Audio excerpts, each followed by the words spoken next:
Apple has a dongle problem.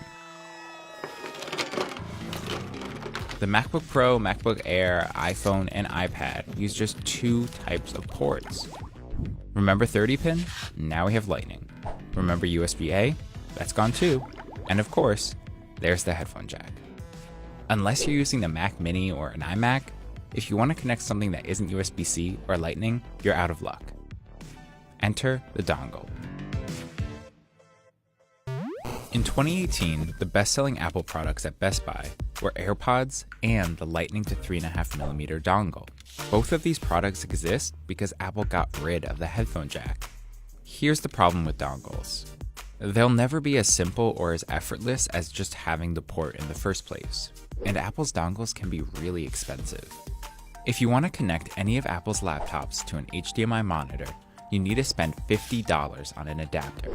And dongles like this $70 multi-port adapter add unnecessary bulk to devices that are supposed to be thin and portable. Apple still ships the iPhone with a USB-A to Lightning cable. But if you want to connect your Apple iPhone to your Apple laptop, you have to buy a dongle. And there's always a chance that you might lose that $20 USB-C to Lightning cable you just bought. It's one more thing you need to carry around or forget at home.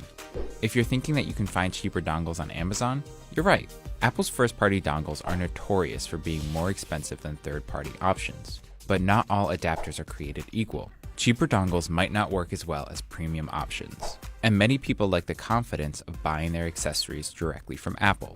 Once you've spent a ton of money and amassed a collection of Lightning and Thunderbolt 3 dongles, you're locked into the Apple ecosystem even more.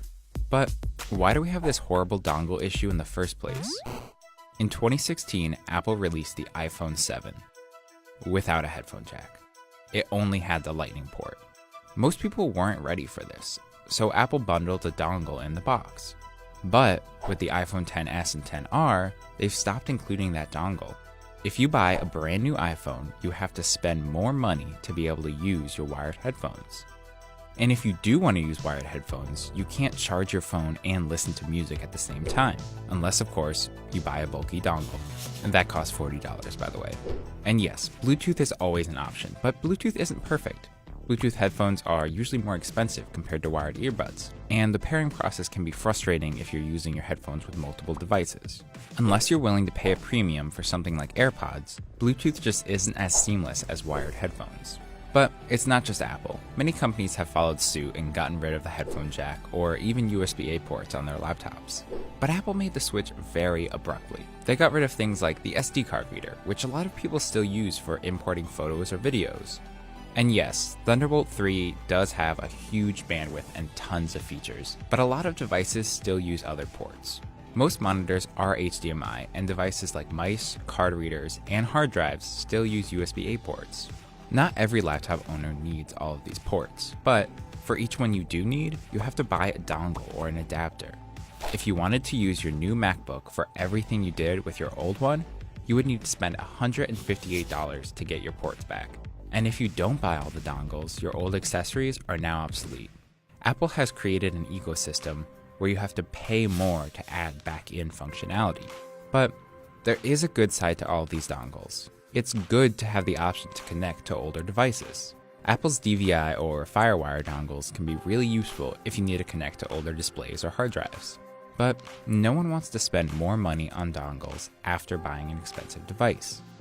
Apple has always pushed devices forward to the next generation of ports. One day, all devices might use USB-C, but we're not there yet, and it's caused a lot of fragmentation over the last few years.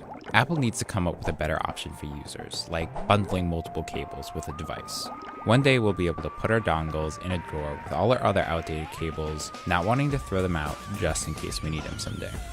Well, the reason to move on, I'm going to give you 3 of them, but it really comes down to one word: courage.